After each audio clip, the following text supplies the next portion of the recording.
Hello everyone and welcome to a new Coach of Academy Lab Guide. I'm Corentin Guinez for Streamer C, and today we're on the Monza combined layout for the week 8 of the Sports Car Challenge by Falcon Tire. As you can see, we are using once again the Porsche 718 GT4. As usual, at first we're gonna go with the hot lap and then we will see the few details you have to know before heading into this Monza combined layout. So yeah, let's get started. Alright, so we go for the hot lap around the Monza combine. So as you can see, it's like very different compared to what we know. Usually now we are taking the Monza oval, so we're gonna go slightly top of the banking, and then we're gonna go down, trying to drive close to the line. Yeah, the car is moving a bit, so just make sure you are quite smooth on the way you are putting angle on the steering. Now we're gonna do the same for the second long corner of the oval. We're gonna go up the banking and then we're gonna go down to maximize a bit the top speed. Porsche is insanely good this week, so that's why we are doing it again with the Porsche, because it has an insane top speed, basically. So well, it has insane top speed because you have to make a few changes on the setup to make it insane, but yeah, it works like really good on top speed. So here is the first corner, the first proper corner. We're gonna brake before the 200 board, so just right now on the brakes, not that deep as usual, trying to avoid the ABS. Gonna cut as much as we can on the inside, taking the second curb once again, and then we just try to make sure we can really optimize the exit. Quite important there, because then you have once again a long straight, and obviously you don't have so many corners, so you have to make sure you really nail the few corners you have in front of you. Otherwise it can be quite difficult to get a good lap. Now we're gonna brake just before the bridge, down the gears, down to second gear, taking the cab on the inside, taking the second one once again, trying to really work on the exit. Now going into Lesmo 1, we're gonna brake a bit before the orange fence on the right, trying to hold it tight on the exit. Now on the power, trying to use all of the cabbing on the exit. Now we're gonna brake a bit before the 50 board, down to third, taking the cab on the inside, opening the steering on the exit, using the curb. And now we're gonna go down to Ascari, so a bit of rest once again, even though we are not really tired of the few corners we did, because there are just a really small amount of corners. Braking before the bridge once again, down to third, cutting the curb on the inside to really open up Ascari and carry as much speed as we can, taking the sausage curbs on the inside, taking the sausage curb as well on the exit, and making sure we keep the outside wheels on the curb. Now we are going into the parabolica, so you can go as well as what you are used to do, obviously. So we're gonna brake before the sort of runoff on the left, trying to keep it tight, carrying the speed on the exit, opening the steering up to fourth gear. We stay on the right side of the track because the left side is the way to the chicane, and now we're crossing the line and we are done for the hot lap on Monza combined. Alright guys, so we go for the guide this time. So as you can imagine, it's gonna be quite short because obviously there are just a small amount of corners. So yeah, first we're gonna see when you are supposed to upshift. That's quite important, especially with the Porsche, because if you are not going high enough on the revs, you are basically losing a bit of time. So for 6th gear you can go around 246, 247. That's something, as I said, quite important. But then yeah, from there, just riding the oval, trying to stay close to the yellow line. I don't think going down the yellow line, at first I don't really know if it's allowed.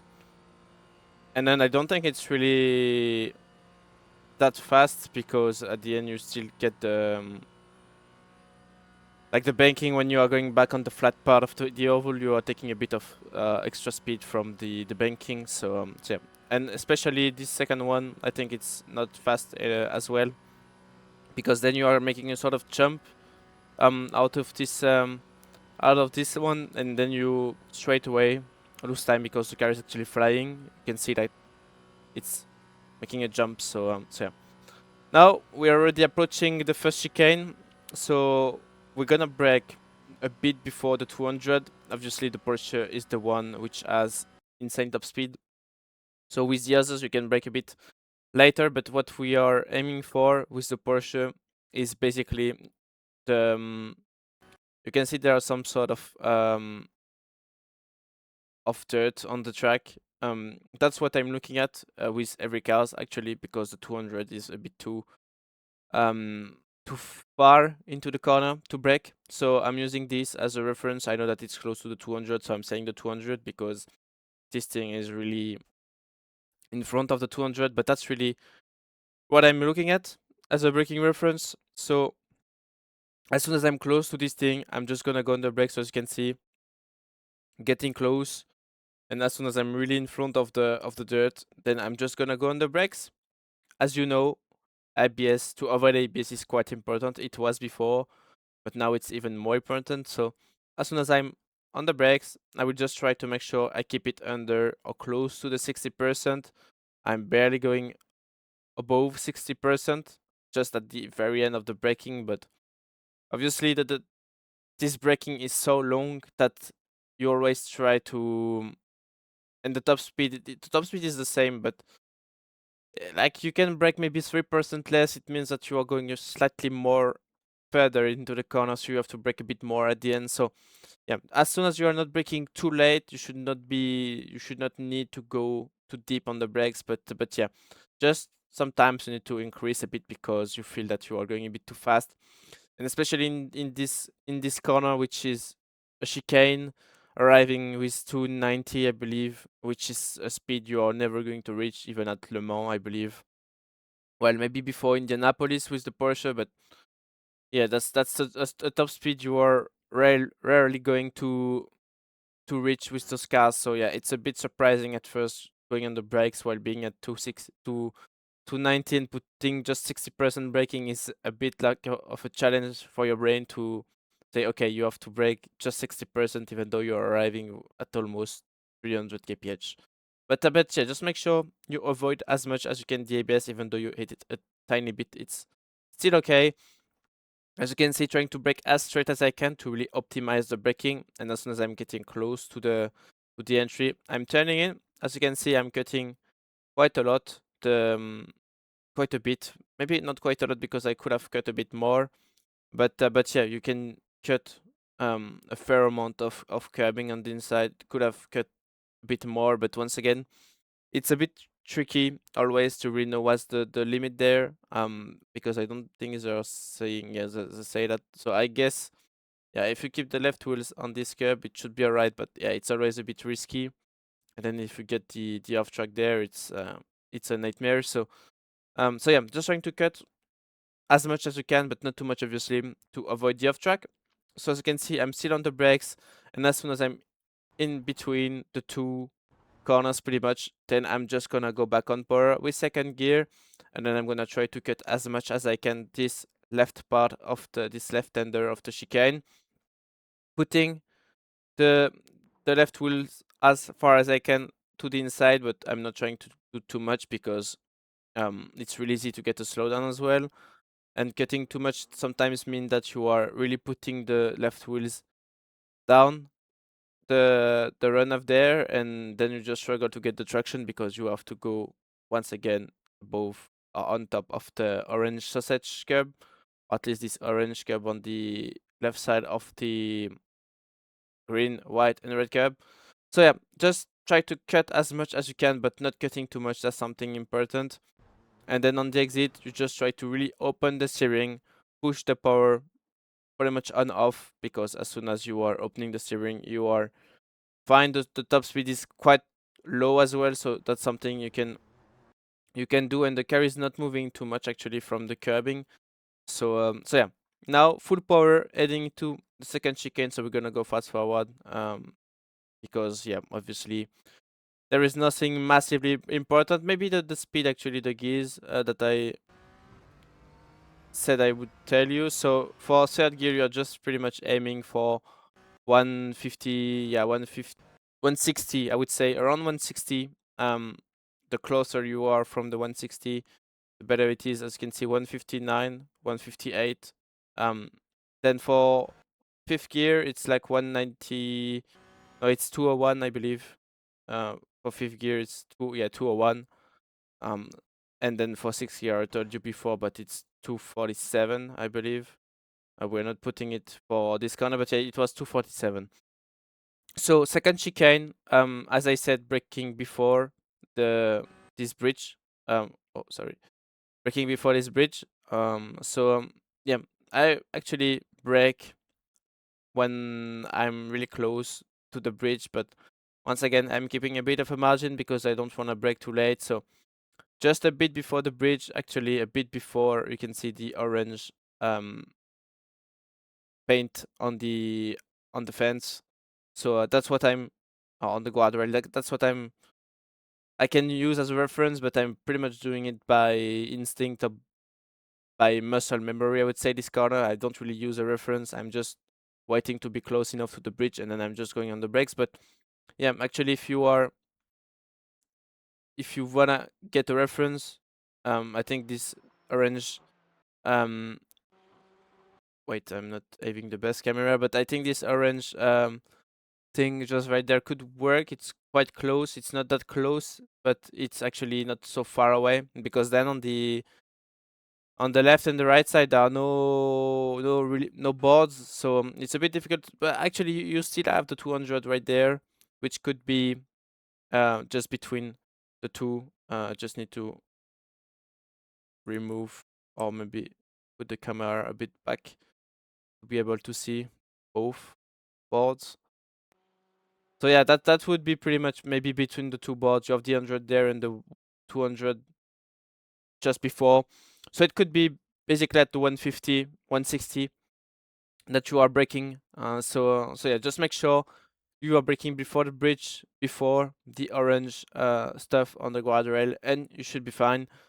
As usual, not trying to go that too deep on the brakes, because obviously you don't want to get into the ABS around 60%. And then as soon as I'm arriving into the chicane, turning in pretty much at the beginning of this curbing on the right side, dropping down to second, and then I'm trying to cut as much as I can on the inside, but not cutting too much, obviously, because it's quite easy to get I'm gonna go with the chase, just the chase.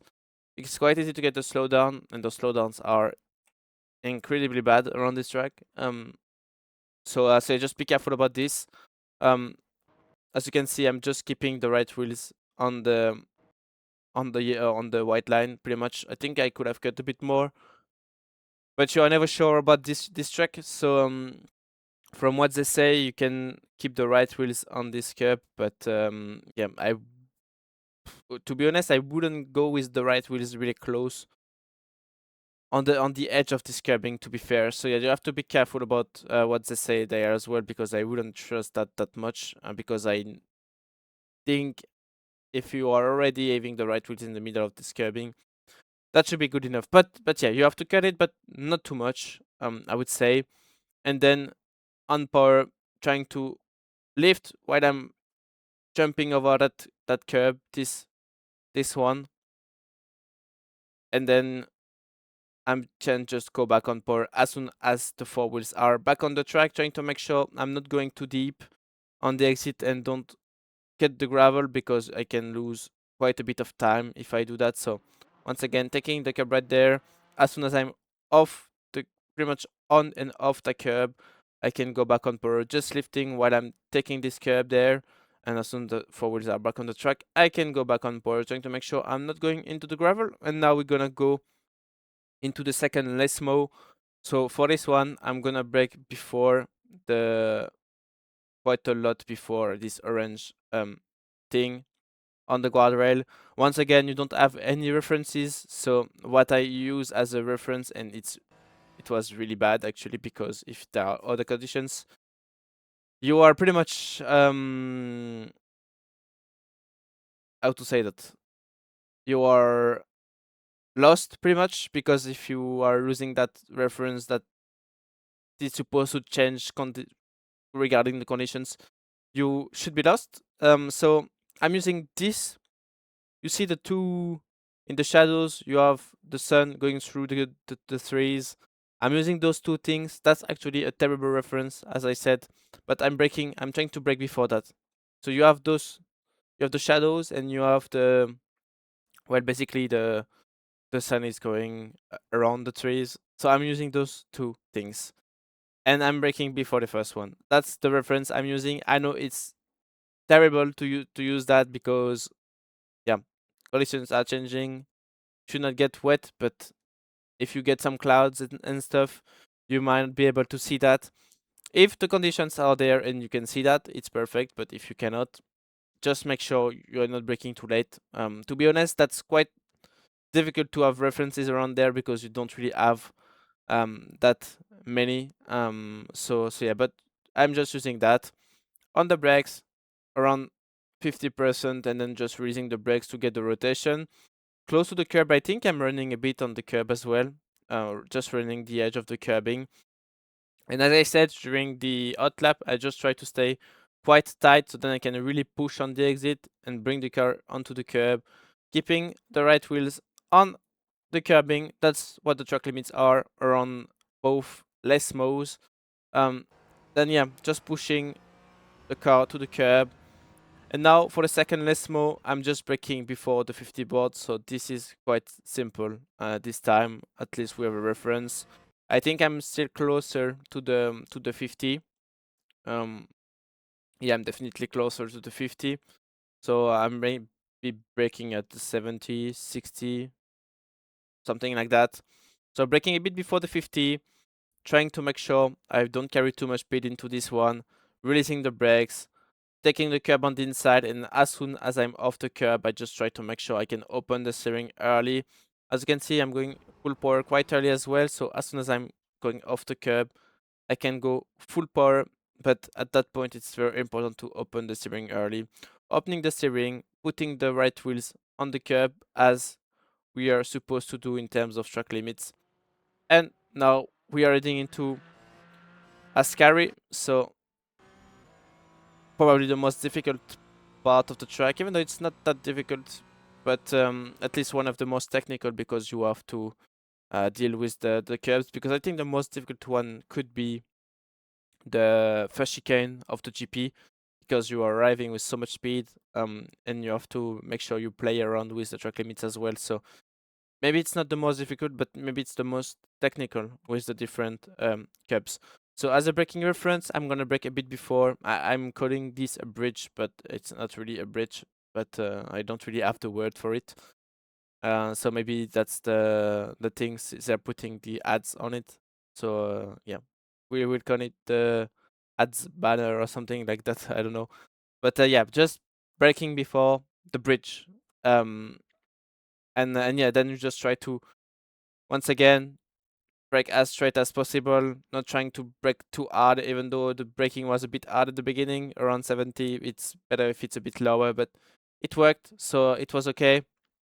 But obviously, if you have a corner with a more um, turns which are close from each other, it's not really the best to hit the brakes that hard, but actually this time it's okay because yeah, you have a corner every kilometer or two, so it's okay. But yeah, just brake before the bridge, and yeah, then you just go on the brake, try to brake straight, and as soon as you are reaching the 50, you can bring the car into the corner, third gear, and as soon as I'm getting near the curbing, as you can see, just a bit before actually jumping over the sausage curb on the inside, I'm just going on power, trying to lift a bit before reaching the end of the sausage curbs. As you can see, I'm taking quite a lot of curbing. I'm just leaving the right wheels on the normal curbing, and yeah, that's pretty much about it. Just making sure I'm not going too wide as well on the exit, so then I can really have a good line to go through the exit of Ascari. So taking the curb, and then as you can see, I'm just gonna lift a bit, taking the sausage curbs on the inside, and as soon as I'm off the sausage curb, I can just push full throttle, taking the sausage curb on the left as well. And yeah, then I just try to make sure I can keep the left wheels on the curbing once again. So if we are doing this again from the outside this time, as you can see, lifting before I'm actually going over those sausage curbs, and as soon as the car is back on its four wheels and settle, then I can just go full power. I'm gonna take this sausage curb on the inside. You can cut it quite a lot, but just do not cut it too much, obviously, to not get off track or slow down.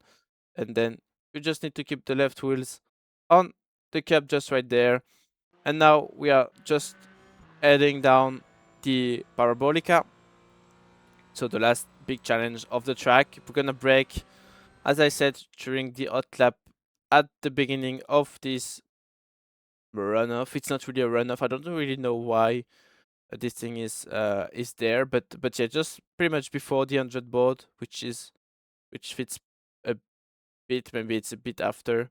But yeah, just braking at the beginning. This is easier just to use that. Actually, I'm not even looking at the 100 when I'm driving.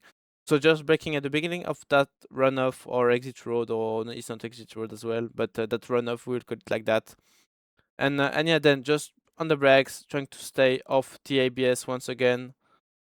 Down to third, taking the cab on the inside, trying to wait until I'm reaching the end of this curbing right there to really push full power. So I'm on power a lot earlier than that, but I'm really waiting the end of this curbing to really push full power. That's what I'm doing usually. So I just bring the car to the curb, and as soon as the car is on the curb and I'm starting to face the exit, then I'm starting to go back on power. And as soon as I'm reaching the end of the curbing right there, right here, then I can go full power. So as you can see, waiting, and as soon as I'm past this end of the curb, then I can go full power. As you can see, I'm going quite a bit. I'm going a tiny bit wide, but then I'm just trying to make sure I just close the gap to the right side of the track. And yeah, then we are going for the line. I don't really know where is the line exactly, but it should be well, it's basically when you are going down the under the bridge, it looks like. Yeah, just right now. So yeah, this is pretty much what you have to do going into the Parabolica. Ideally, you don't want to go yeah, you don't want to go too wide there, just to minimize the distance you are running. But yeah, then you just close back to the inside of the track, and you take the line, and we are done for the guide around the Monza combine layout. Alright everyone, so we're done for today. That was the week 8 lap guide of this podcast challenge by Falcon Tire on the Monza combine circuit with the Porsche 708 GT4. As usual, don't forget to like and subscribe to the Coach Dev Academy channel and join the Discord server if you have any questions about all the work we are making. And I see you next week for the week 9. See you next time, bye bye.